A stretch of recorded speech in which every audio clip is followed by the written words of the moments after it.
Я серьезно сплю в одежде, холодно. Я в джинсах сплю. Вот в этой одежде еще двумя покрывалами укрываюсь. И в носках. Потому что у меня нет, во-первых, одеяла. Оно поломалось. У меня есть два пододеяльника. И я ими укрываюсь. И сплю в одежде. Почему? Да мне без разницы. Я сейчас дописываю шедевр. И хоть поджигаю эту одежду пойду.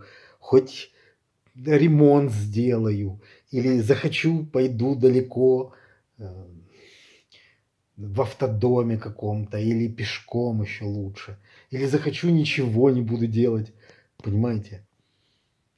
Поэтому мне так без разницы, хорошо так спится. В одежде, ну и что? А как же диван? Я же в этой одежде и в транспорте бываю, и на улице. Да без разницы, я его выкину. Я выкину его, мне все равно.